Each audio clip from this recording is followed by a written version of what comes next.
Começa agora, Paracuru, cidade que dança. Conversando sobre corpo e movimento. Mais um projeto cultural da Rádio Marazul FM. Uma prova de amor a Paracuru.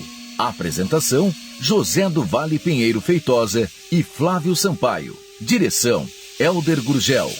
Com vocês, Paracuru, cidade que dança.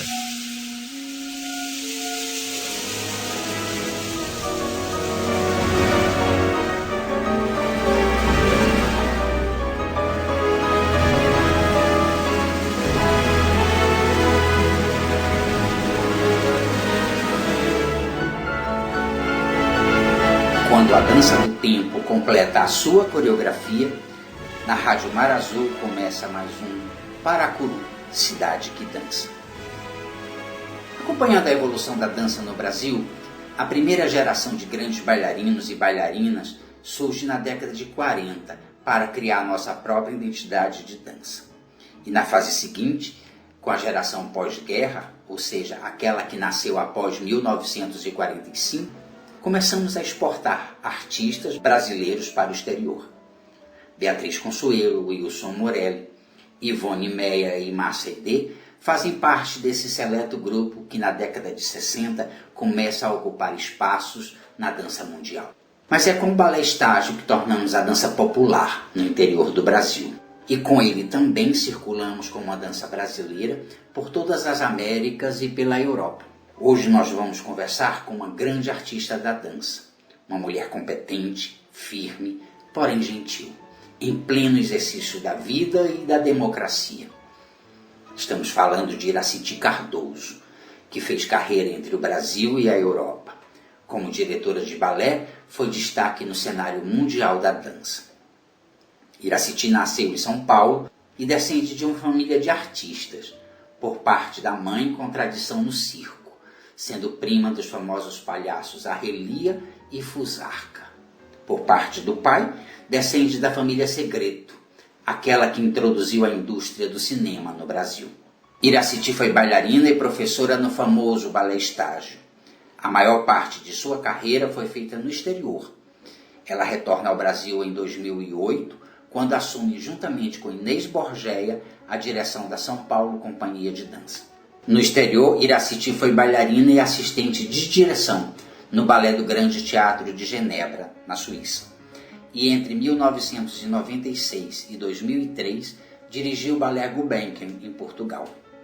Iraciti Cardoso é para nós um grande personagem da chamada geração pós-guerra, aquela que soube cultivar a paz, o progresso social, que soube ousar ir além dos limites aparentes da história, que nunca se conformou com limitações absurdas e que é capaz de convencer a todos que é preciso ousar, que é preciso considerar novas possibilidades e sempre ser capaz de acrescentar o novo na realidade cotidiana. São grandes artistas, grandes políticos, lideranças críticas. É um povo que sabe considerar todas as contradições e as dificuldades e por isso mesmo tem a capacidade de abrir novas formas de viver. Da Rádio Marazul, o programa Paracuru, Cidade que Dança, convida hoje a bailarina e diretora Iraciti Cardoso, para que nossos ouvintes tenham a oportunidade de conhecer este grande nome da dança brasileira. Vamos ouvi-la.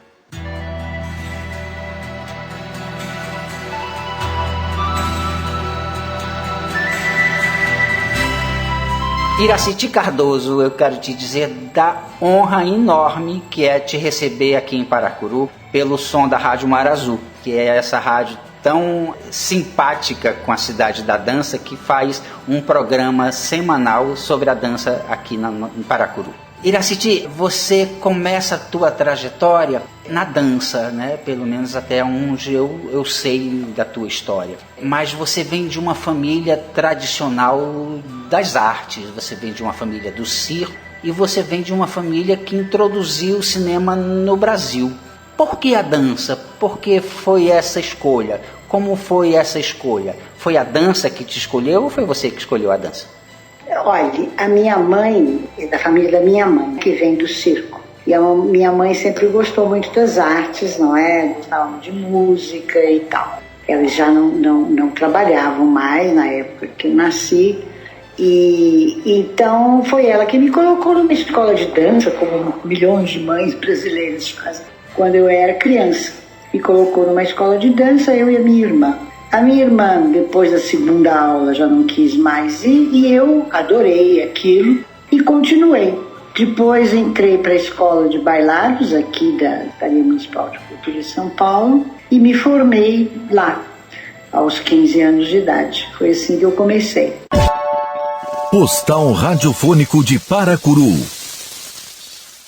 Você caminhar da Praça do Farol até a Pedra do Meio é um dos lugares mais encantadores de Paracuru. As falésias vermelhas, as bicas de água doce, pescadores e seus objetos de pesca.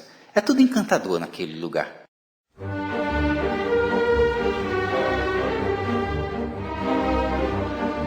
A seguir, a mestra de dança Iraciti Cardoso contará como ela e Antônio Carlos Cardoso transformaram o corpo de baile do Teatro Municipal de São Paulo no que é hoje o Balé da cidade de São Paulo, uma companhia de dança contemporânea, saindo da dança clássica e evoluindo para a estética da arte muito mais próxima da realidade objetiva da sociedade paulistana. Como veremos, todas as transformações partem do acúmulo de experiências artísticas vividas. No caso de Iraciti e de seu companheiro de então, o bailarino Antônio Carlos Cardoso, tem um papel transformador. Eles têm contato com outras experiências artísticas, especialmente da dança contemporânea europeia de então. Vamos continuar com essa importante entrevista para a história da dança contemporânea no Brasil.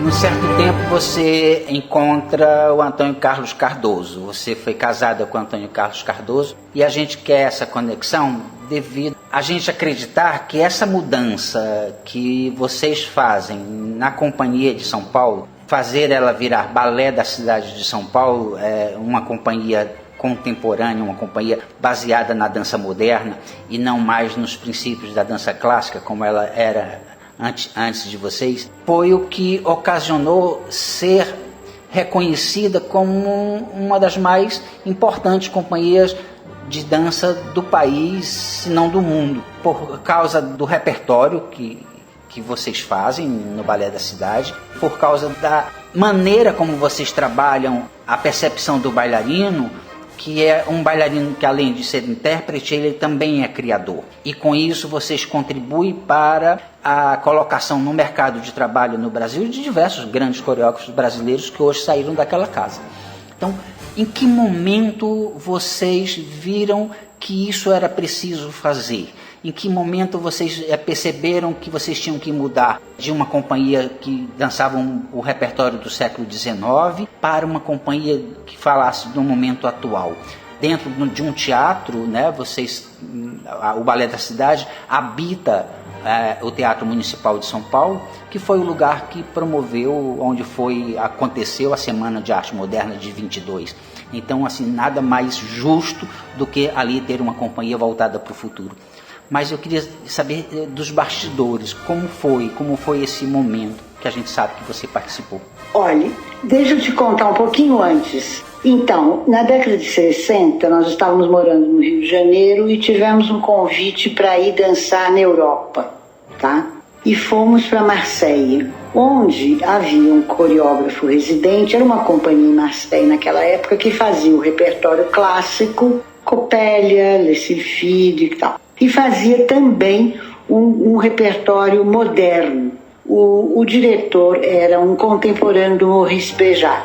Então era um pouco aquele estilo bejartiano que ele fazia. Depois nós fomos trabalhar na Alemanha. E sempre com coreógrafos que já, mesmo tendo uma base técnica de balé clássico, eles desenvolviam coreografias ou convidavam outros coreógrafos para fazer uma dança moderna. Então nós tivemos essa experiência que foi muito valiosa e que abriu muitos horizontes para a gente, né? Depois voltamos para o Brasil O Antônio, depois de uma determinada época, na década de 70, ele voltou para a Europa. Eu aqui trabalhei como ballet estágio, que foi também uma experiência muito interessante sobre a dança brasileira, não é? Que também é uma companhia que esse ano está comemorando 50 anos de existência. E depois nos reencontramos no momento em que o Sábato Magaldi, que foi um grande crítico aqui de teatro, assumiu a direção, a Secretaria de Cultura do município de São Paulo. E nessa época ele era casado com a Marilena Ansaldi, outra grande performer inovadora da dança aqui em São Paulo. Então, eles tiveram a ideia, Marilena, sobretudo, de trazer o Antônio, que estava na Bélgica, trabalhando na Bélgica nessa época, para o Brasil, para nós assumirmos a direção no então Corpo de Baile Municipal de São Paulo. E foi o que aconteceu. O Antônio veio da Bélgica e começamos a trabalhar com o Corpo de Baile Municipal já dentro de uma ótica totalmente diferente, sem fazer mais balé de repertório clássico, que era o que, com algumas coisas neoclássicas que também eram criadas para a companhia, para um repertório moderno. Ou seja, utilizando a mesma técnica, mas já vista de uma outra maneira e muito baseada nos intérpretes, não é? Nos intérpretes, criadores.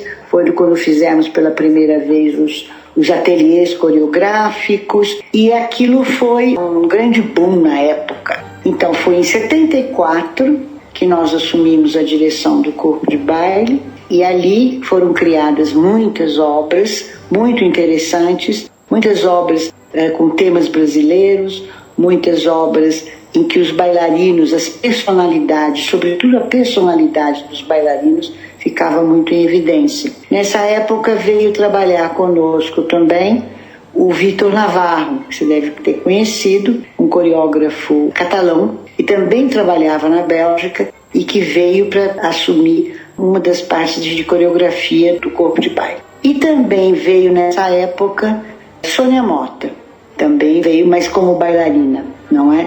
Para o Corpo de Baile. Foi uma coisa meio difícil no início, porque alguns bailarinos, algumas pessoas não aceitavam a mudança, não é? Mas era necessário, porque o Corpo de Baile naquela época não estava mais, não estava em evidência, não tinha obras interessantes para o público, e realmente essa mudança foi muito benéfica e marcou o Corpo de Baile e se transformou a companhia no que ela é até hoje. Uma companhia onde os intérpretes, os bailarinos, são de grande personalidade, muito fortes, e onde o repertório é muito marcante.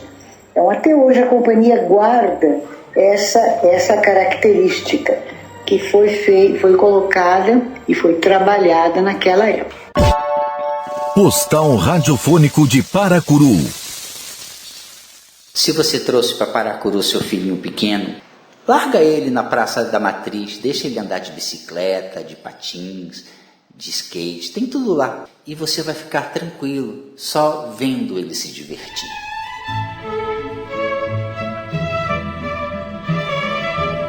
No próximo trecho deste programa muito especial, com uma das maiores referências mundiais da dança contemporânea, vamos encontrar uma artista que ainda guardava no corpo e na memória os elementos da dança clássica.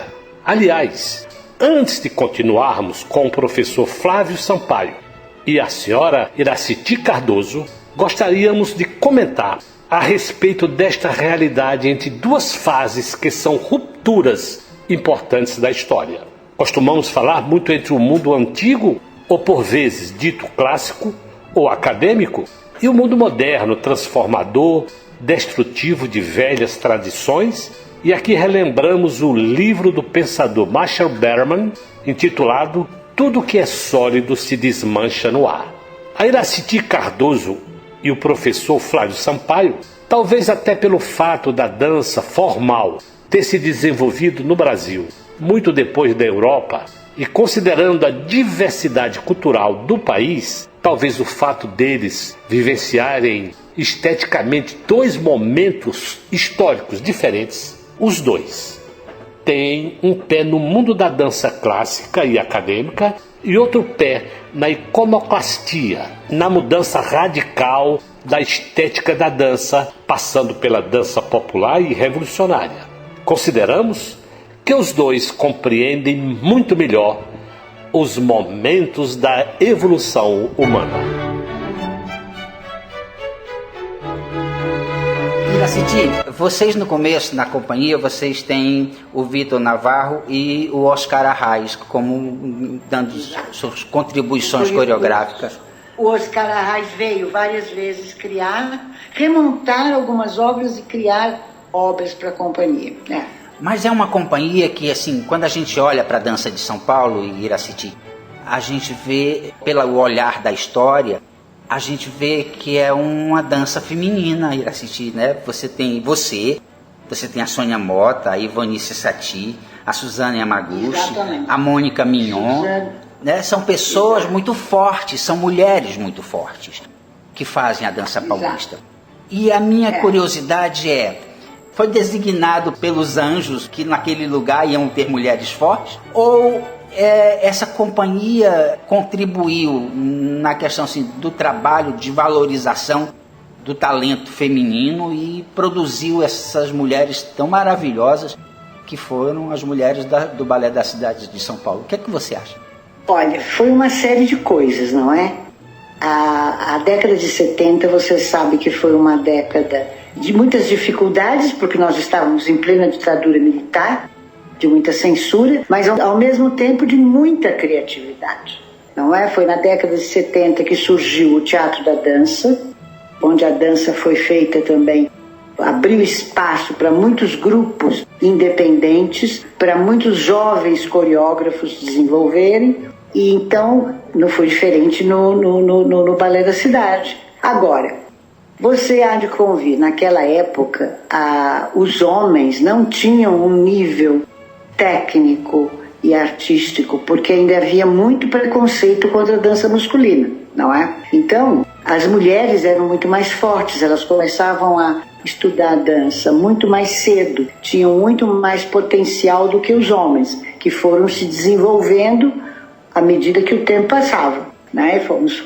renovando o elenco e foram aparecendo homens também de grande personalidade. Mas as mulheres naquela época se destacavam muito, realmente. Grandes personalidades, Léa Havas, Ivanice Satie, Sônia Mota, depois veio Suzana Yamaguchi, um pouquinho mais tarde, Suzana Mafra, Mônica Mignon, que também foi diretora da companhia por um grande período. Então, a presença feminina foi muito marcante, sobretudo porque as mulheres tinham uma condição técnica, naquela época, superior aos homens, não é? Então, elas se destacavam muito no panorama. E grandes personalidades. Outra coisa, o Vitor Navarro e sobretudo, o Oscar Arraes, o Oscar ele tem uma alma feminina. Então, nas coreografias dele, ele destaca muito as mulheres, né? Então, as obras que foram criadas pelo Oscar Arraes destacaram muito as mulheres dentro da companhia e as grandes personalidades que aí estavam. Mas isso era também a direção artística que incentivava esse tipo de trabalho, ou seja, as personalidades, as pessoas fortes, marcantes. Mas apareceram também homens muito interessantes nessa época, que foi o Carlos Dimitri, foi um bailarino excepcional que veio do Rio de Janeiro, apareceu Humberto Silva, vieram muitos bailarinos do Rio de Janeiro na época trabalhar aqui, e alguns bailarinos também de Minas e de outros estados brasileiros, porque a companhia se desenvolveu muito e era muito interessante. O repertório era muito variado. Havia toda a dança moderna, encarada já de uma outra maneira, a partir de conceitos, a partir de histórias e a partir de uma maneira de apresentar a dança em termos de iluminação, de produção, de figurino. A aproximação de compositores como Egberto Gismonti, que criou obras para a companhia, ou temas sobre poetas brasileiros, etc. Então a companhia era muito rica artisticamente e tinha uma grande diversidade já nessa época. Então não é à toa que ela marcou já nesse início dessa transformação a sua personalidade. É uma personalidade que sempre foi muito forte e começou a ser desenvolvida naquela época justamente. E todas as pessoas daquela geração, não é, desenvolveram trabalhos excelentes, quase todos. Trabalhar não só no Balé da Cidade, como depois, quando saíram do Balé da Cidade, continuaram a desenvolver trabalhos de grande qualidade e de excelência na dança. Postal radiofônico de Paracuru. Em Paracuru você vai encontrar ótimos restaurantes. Você pode ir no Tempero da Lalá, no Fórmula 1, na Casa Curu. Você vai encontrar comida de muito boa qualidade.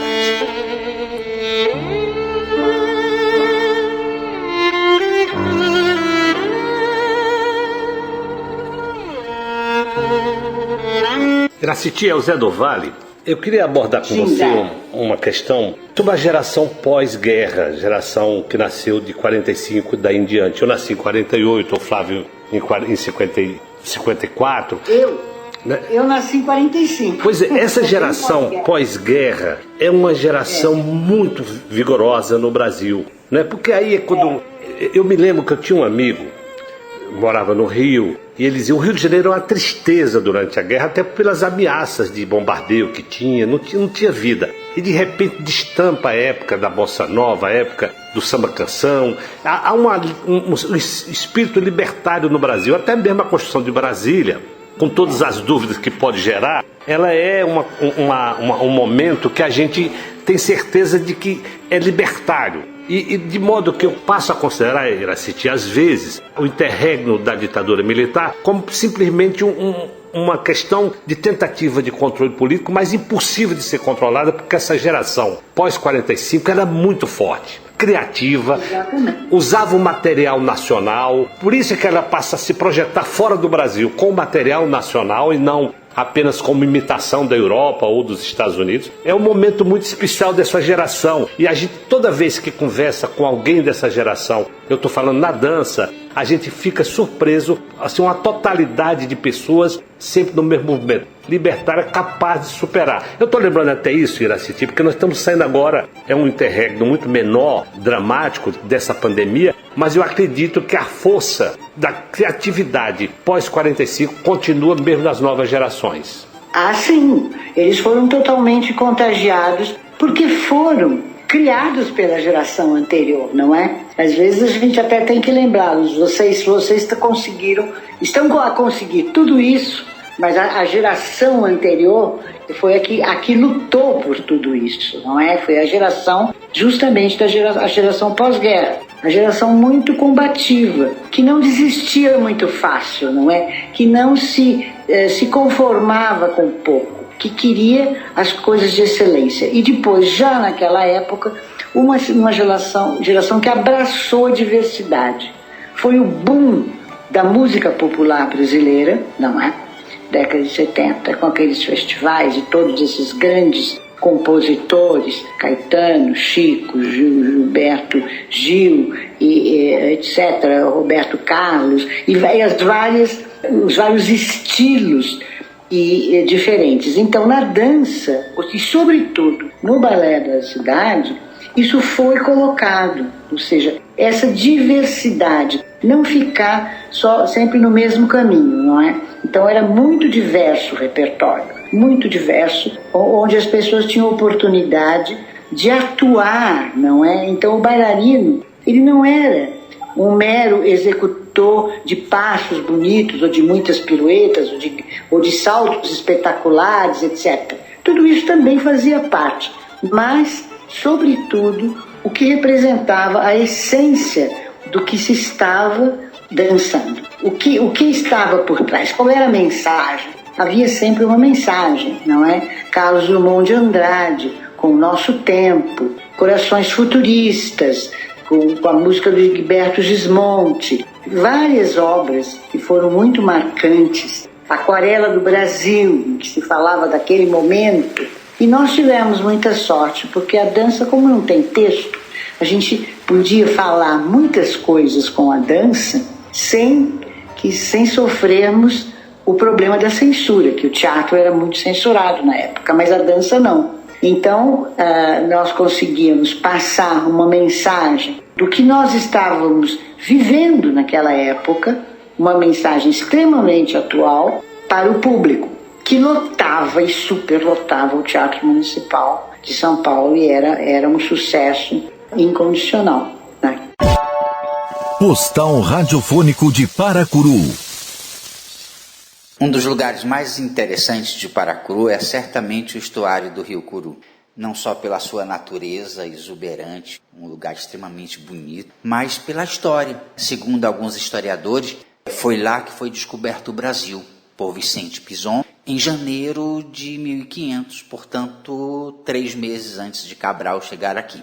E foi nesse lugar que, segundo esses historiadores, houve o primeiro confronto entre os povos indígenas e os povos europeus. Portanto, é um lugar que você não pode deixar de conhecer quando estiver em Paracuru.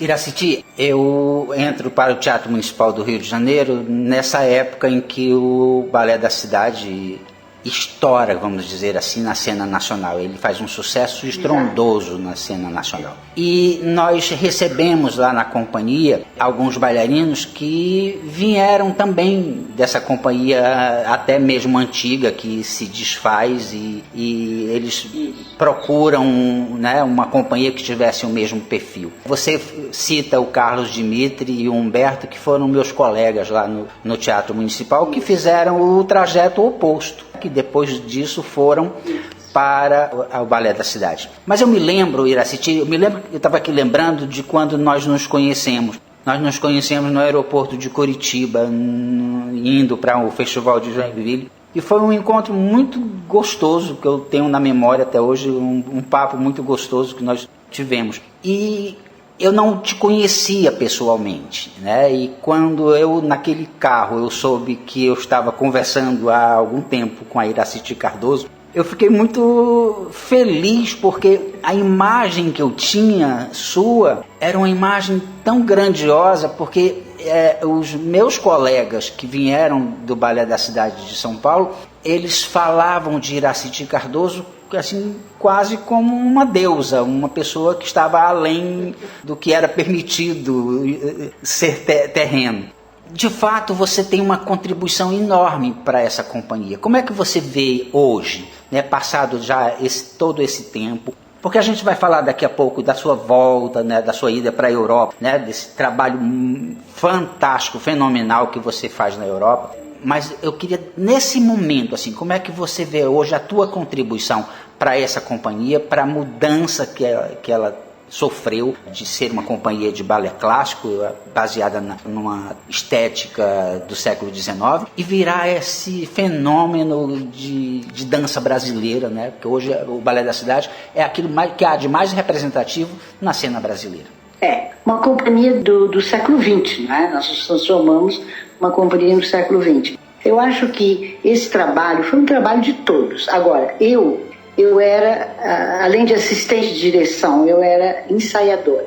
Então, eu estava cotidianamente com os bailarinos ensaiando todo o repertório da companhia, não é? Brincava muito com eles, mas eu sempre fui muito exigente. E eles sempre diziam, você vê tudo, a gente não consegue esconder nada de você. Mas isso é experiência, né? A gente vê tudo nos mínimos detalhes. Então, esse trabalho minucioso, não é? Sobre como interpretar, como valorizar cada frase coreográfica, cada encontro nos pas de deux, qual a relação do grupo, como que é importante como o grupo se comporta em relação à obra, o solista, todas as pessoas, todos são extremamente importantes, porque se uma coisa falha, atrapalha todo o resto da obra. Então, esse tipo de exigência, de detalhe, não é? E de brincadeira também, né? Eu acho que fez com que as pessoas primeiro se desenvolvessem muito e depois, quer dizer, às vezes eles ficavam um pouquinho, eu me lembro que na época eles ficavam um pouco reticentes. Ai, mas é muito, eu não vou conseguir. Tinha muito essa palavra, eu não vou conseguir. Como que você não vai conseguir? Claro que vai conseguir. Nós todos vamos conseguir. Claro que vai conseguir. Nós vamos ensaiar, nós vamos aprimorar, nós vamos repetir quantas vezes for necessário. E todos vão conseguir, como conseguiam. Mesmo os que tinham, às vezes, mais dificuldade, porque, claro que naquela época o nível profissional e artístico era muito desigual. Mas, apesar disso, nós conseguíamos mostrar um grupo que tinha uma força impressionante no palco, uma força muito grande, e com os destaques dos grandes, e todos tinham oportunidade de fazer algum papel de destaque. Sempre havia a possibilidade de fazer um papel de destaque. Mas a grande força era a força do grupo. E isso foi conseguido através de muito trabalho e de trabalho muito minucioso. Não é isso que eu vejo. Que eu acho que até hoje eu acredito que é assim que a gente consegue as coisas, os resultados de excelência, de qualidade artística e técnica. Tenho certeza que todos eles são agradecidos até hoje pela tua exigência, porque eu acho que você fez deles maiores do que eles talvez pudessem ser de outro jeito. Postal Radiofônico de Paracuru. Uma das festas mais interessantes que a gente tem em Paracuru é a Semana do Município, porque é uma festa genuinamente de Paracuru. É quando as pessoas que moram na nossa cidade, nos distritos, trazem para a praça a sua produção cultural, a sua produção de bens materiais. É uma festa muito interessante. Venha nos conhecer. Geralmente ela acontece no mês de outubro.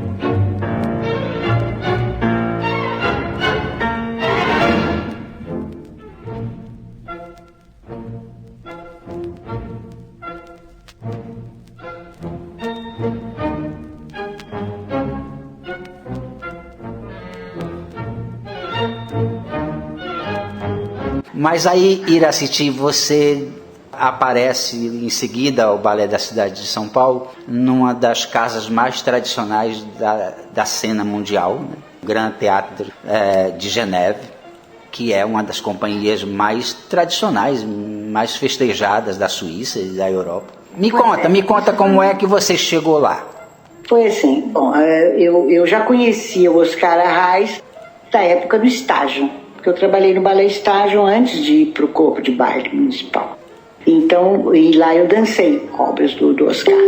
E depois ele foi o nosso convidado e ele viu o meu trabalho não só como bailarina, mas como ensaiadora, como assistente de direção e etc. Porque ele veio várias vezes para cá. E ele teve, nessa época, fazia muitos anos que ele era sempre um coreógrafo freelancer, não é? Quer dizer, ele não era ligado a nenhuma companhia em particular, e ele estava trabalhando em várias companhias nos Estados Unidos, na Europa, no Brasil, etc. E ele teve esse convite para assumir a direção do Balé do Grand Théâtre de Geneve, que foi, e ele me convidou. Então, foi mais uma transformação, porque o balé, na época, em 1980, eu fui para Genebra, a convite da companhia, para trabalhar junto com Oscar Arraes, já como assistente de direção, ensaiadora, professora, e ainda dancei durante alguns anos algumas coisas, não todo o repertório, ainda dançava algumas coisas. E foi também uma outra grande modificação, porque a companhia em Genebra anteriormente tinha um diretor que executava um repertório totalmente neoclássico, não é? Então, com a chegada do Oscar, o repertório da companhia também modificou muito. Então eu fui passar lá por uma outra transformação parecida com a que houve aqui no Brasil, com o corpo de baile, só que na Europa, não é? Que já é diferente. E tínhamos bailarinos que vinham de uma época Balanchine, que teve orientação do Balanchine, do Ballet de Genebra, e de uma época de dança neoclássica. E lá foi um grande aprendizado para mim, lógico, não é? Então, não só em termos do elenco, como do repertório, que foi magnífico. Magnífico as criações do Oscar. O Oscar ficou durante 8 anos à frente da companhia. Depois ele resolveu voltar para Buenos Aires.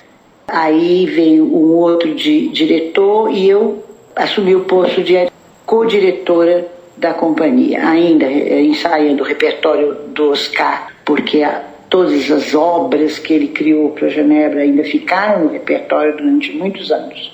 E aí vieram outros coreógrafos com os quais eu tive a oportunidade de trabalhar como ensaiadora, assistente, etc., como Matzek, Christopher Bruce, Ohad Dahari, Iri Killian e vários outros. Então foi um aprendizado enorme para mim, uma experiência deslumbrante. Esses anos que eu fiquei no Ballet do Grand Théâtre de Genebra, que foram 13 temporadas que eu trabalhei no Ballet de Genebra. Você fala de pessoas, Iraciti, que são possivelmente não, com certeza, certamente, estão na história da dança. Matzek é, o meu ponto de vista, a coisa mais genial que existe na criação de Iri Killian, Ohad Dahari. Então, assim, quão genial é a tua experiência e quando você traz isso de volta para o Brasil?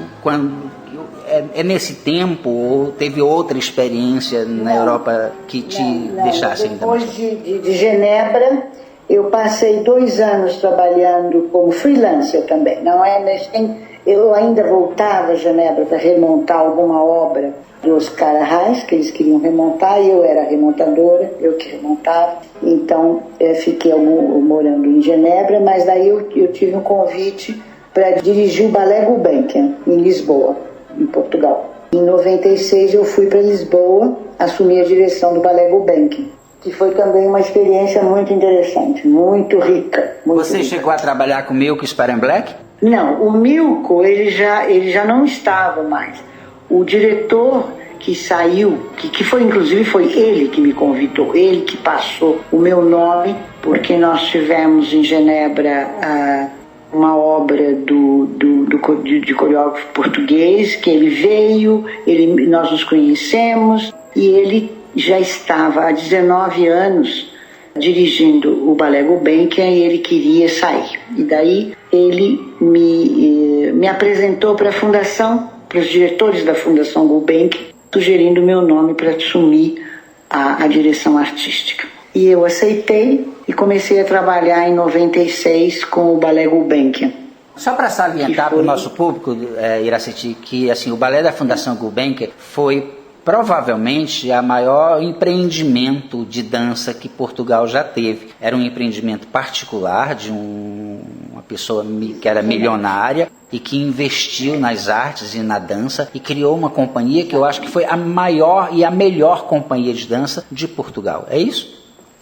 Exatamente. Na época, a Fundação Gulbenkian, ela tinha um orçamento, ou seja, o Calouste Gulbenkian, durante a guerra, resolveu deixar a maior parte da sua fortuna. Ele era um colecionador de artes e uma pessoa que estimulou toda a exploração de petróleo do Oriente Médio. Então, era uma pessoa que tinha uma fortuna inimaginável.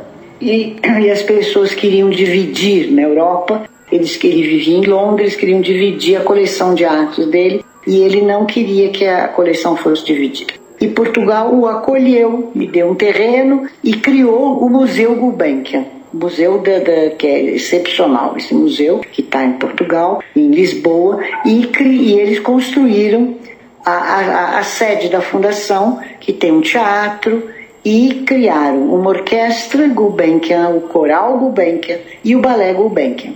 Isso foi no final da década de 60. Esse trabalho foi feito. O Milko Sparenblek trabalhou lá na década de 70. E nessa época eu conheci o Milko porque depois eu ia muito a Lyon, quando ele dirigiu a ópera de Lyon. Nós tínhamos uma relação muito estreita, ele com Oscar Arraes e o Ballet de Genebra, e eu o conheci. Mas quando eu fui, era o Jorge Salavisa, que foi o diretor anterior a mim, fundação no Ballet Gulbenkian. Você fala de dois... Desculpa, pode terminar. Eu queria só comentar que o Jorge Salavisa foi também, durante esses 19 anos, ele criou toda uma geração de bailarinos homens em Portugal. Porque antes da chegada dele, eles tinham que contratar sempre estrangeiros, porque não haviam escolas em Portugal que criassem bailarinos homens. Um pouco o teu trabalho maravilhoso em Paracuru, não é? E o Jorge Salavisa fez isso em Portugal. Então, quando eu cheguei, a companhia a maior parte eram bailarinos portugueses, e praticamente todos os homens eram portugueses, excelentes bailarinos, porque o Jorge Salavisa foi um grande professor. Ele era professor e diretor, não era coreógrafo. E tinha um repertório internacional fantástico, com o coreógrafo residente o Vasco Vellenkamp, Olga Roriz, que eram os dois portugueses que eram os coreógrafos residentes da companhia, e um repertório internacional magnífico, que o Jorge colocou, do que havia de mais moderno em toda a Europa. Então, uma companhia de grande prestígio, como você disse, uma companhia de grande prestígio internacional. Quando a companhia veio ao Brasil, na década de 70, que foi quando o Milko Sparenblek dirigiu a companhia, eu me lembro, eu fui assistir no Teatro Municipal de São Paulo e foi uma descoberta, porque ninguém conhecia aqui no Brasil essa companhia portuguesa. E que foi a primeira companhia profissional em Portugal, não é? Porque a Fundação Gulbenkian tinha condições financeiras de criar essa companhia, suportar essa companhia durante muitos anos, mas que infelizmente essa companhia acabou em 2005, o que foi uma grande tristeza para toda a comunidade da dança internacional. Postal radiofônico de Paracuru.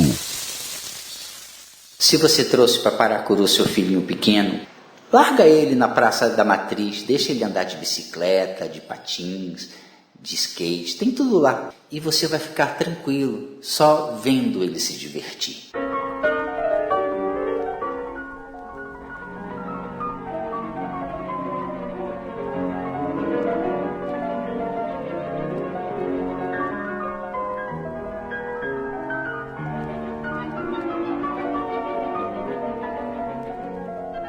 Iraciti, você fala da dança, dessa transformação da dança portuguesa, e antes da Fundação Gulbenkian, o único grupo mais conhecido português era o Verde Gaio, e era feito de bailarinos, a maioria brasileiros, inclusive, né?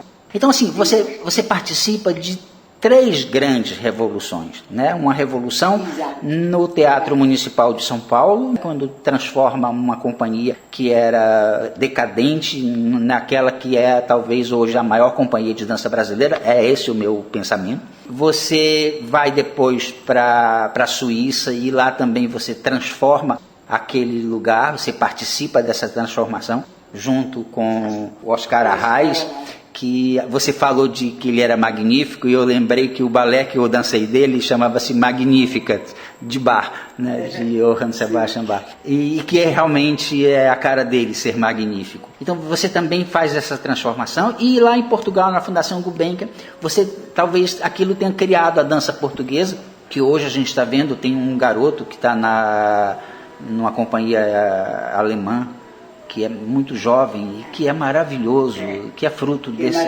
que é fruto desse, ganhou todos os prêmios, né? Internacionais, que é fruto de um trabalho desse. Então, assim, como é ser essa pessoa? Como é que cabe dentro de uma pessoa só ser tudo isso, né? Como é que você se vê? Seu olho ainda brilha em algum aspecto da dança? Porque, assim, ainda tem mais.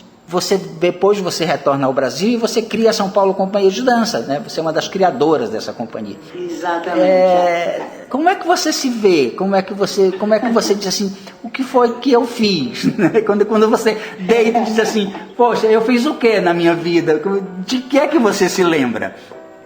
Eu sempre trabalhei muito, isso é verdade, né? E sempre fui uma apaixonada da dança. Sempre fiz dança por paixão. Adorava dançar. Dancei até os 40 anos.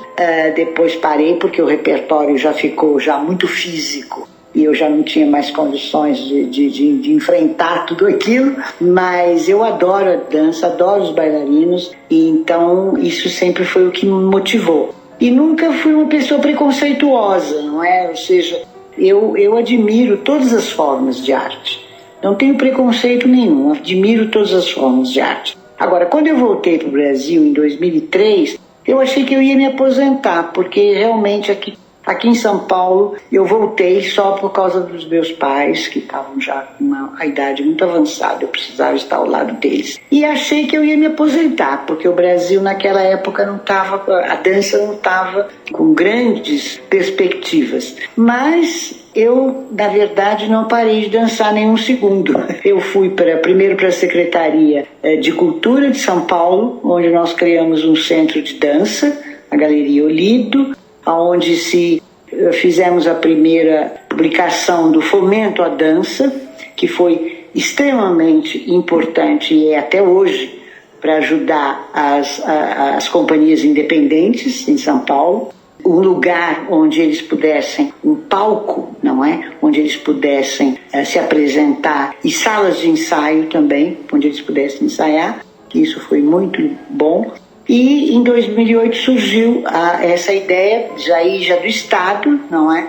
De criar uma companhia de dança, que são aquelas configurações estelares, porque juntou governador amante da dança, que é o Serra, inclusive casado com uma ex-bailarina chilena, e um secretário de Cultura, João Saad, que também era um apaixonado pela dança, mesmo sendo economista de profissão. Então aquilo foi uma coisa inacreditável, porque já se falava em São Paulo há muitos e muitos anos de criar uma companhia do Estado, né? Porque havia o Balé da Cidade, que era do município, e que em São Paulo comportava uma companhia estadual. E aí surgiu essa ideia, surgiu, logicamente, orçamento, e nós criamos a São Paulo Companhia de Dança, que estreou em 2008, que foi um trabalho louco, porque de raiz, mas extremamente estimulante, porque é criar tudo de raiz, não é? Qual tipo de companhia, uma companhia que ia fazer um repertório de balé clássico tradicional e de dança moderna, uma companhia de jovens bailarinos excelentes. Então foi também um trabalho de desbravar, não é? E criar essa companhia que está até hoje fazendo muito sucesso, não só aqui em São Paulo, como internacionalmente, viajando muito, que foi naquela época que eu abri todas as portas com todo o meu conhecimento, de trazer coreógrafos internacionais, abrir para festivais, para viajar e etc. Então, isso foi muito, muito, muito gratificante, poder participar e dirigir artisticamente esse grupo que foi criado em 2008. Iraciti. E depois disso ainda não parei, né? Ainda não parei. Postal Radiofônico de Paracuru.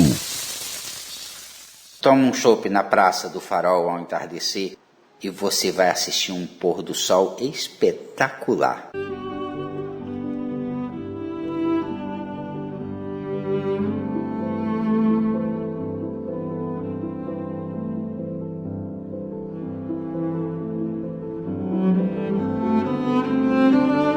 Iraciti, a gente percebe nitidamente isso em você pela conversa da gente aqui. O entusiasmo com que você tem nessa hora da noite de estar conversando primeiro com um ídolo da dança aqui em Paracuru e com a pessoa desconhecida, Claro. que sou eu.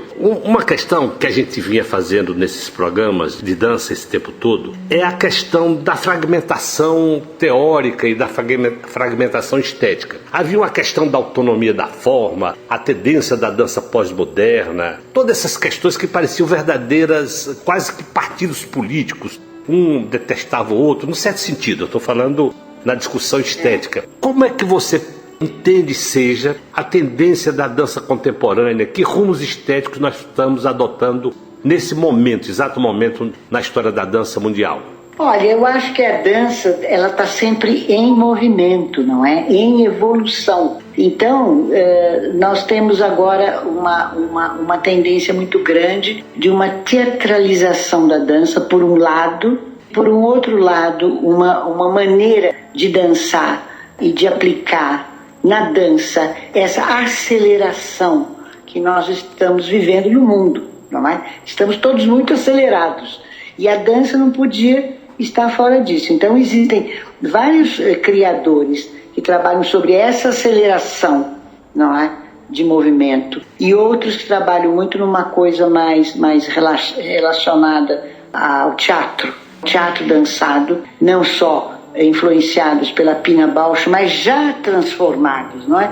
Já transformados pelas novas gerações. E as novas gerações também têm ideias muito interessantes e apresentam outra coisa, outro lado também, o lado tecnológico. Então a dança também já se aliou à tecnologia, às luzes e a coisa, mas de uma maneira mais integrada, não como no início, que eram só projeções e tal. Agora não, a dança está muito integrada com a tecnologia, como está integrada com essa aceleração que o nosso mundo está vivendo. Agora, um parênteses, eu queria falar um pouquinho sobre a pandemia. Eu acho fantástico o que as pessoas da dança conseguiram realizar durante esses anos de pandemia, porque eles não pararam. Logicamente, usaram justamente a tecnologia para continuar a se expressar, a criar e a dançar. Estão todos de parabéns. Aqui em São Paulo, a quantidade de espetáculos e de criações que fizeram foi fantástico. Agora, graças a Deus, os teatros já abriram, as companhias já estão podendo voltar a se apresentar no palco. Mas foi muito difícil. Mas o pessoal da dança, que é guerreiro, sempre foi guerreiro, continuou a trabalhar incessantemente durante a pandemia.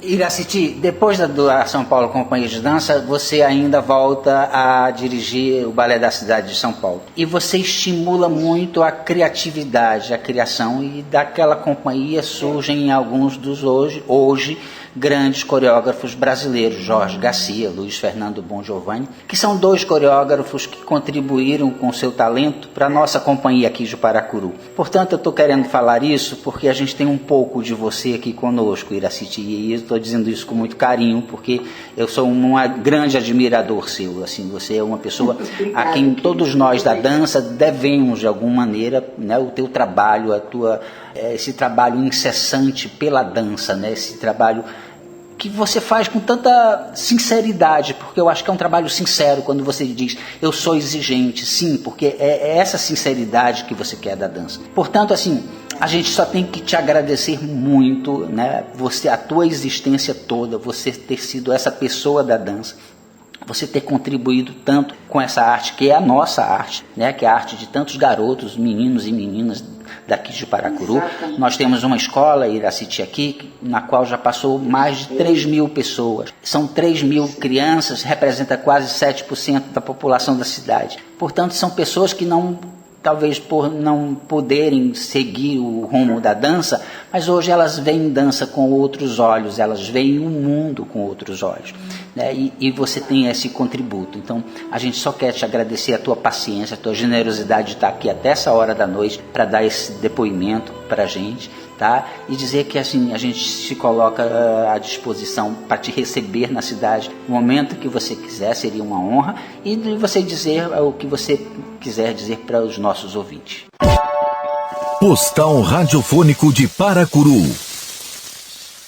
Veja a garotada jogar altinha, futebol, surfar na Praia do Ronco do Mar e você vai estar no paraíso.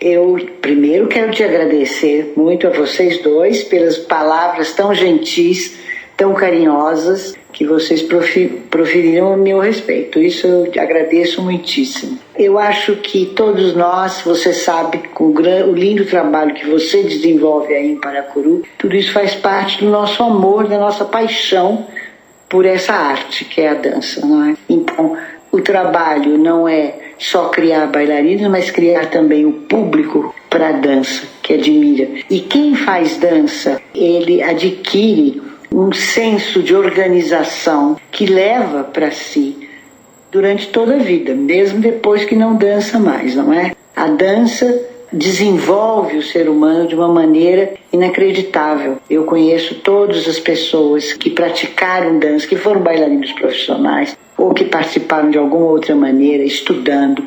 Tem uma maneira de se posicionar na vida que é diferente e que ajuda muito o ser humano. A dança ajuda muito o ser humano em todos os aspectos. Isso é uma coisa que eu guardo para mim, para minha vida, e que vejo na vida de todos os meus ex-colegas e amantes da dança. E depois quero parabenizar vocês por esse programa maravilhoso para difundir a nossa arte, que é fantástico vocês poderem premiar, não é, os seus ouvintes com todo esse conhecimento, né, sobre a nossa arte. Muito obrigada a vocês, de todo o coração. Ira, obrigado, tá? Foi ótimo, foi maravilhoso. Desculpa ter sido tão extenso, te deixar tão cansada. Não estou cansada, não. Estou conversando com vocês.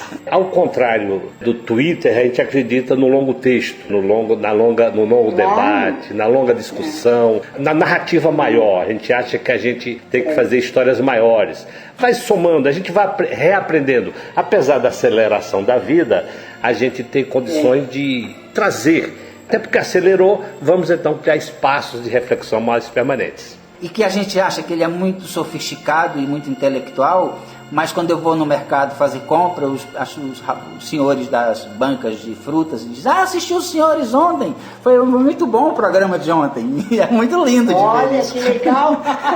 Isso que é importante, não é? Alcança a todas as pessoas. Isso é maravilhoso. Isso é fundamental. Que bom. Obrigado, minha querida, viu? Obrigado por tudo. Nada. Um prazer conversar com vocês. Um beijo grande. Um abraço bem forte. Tchau. Tchau.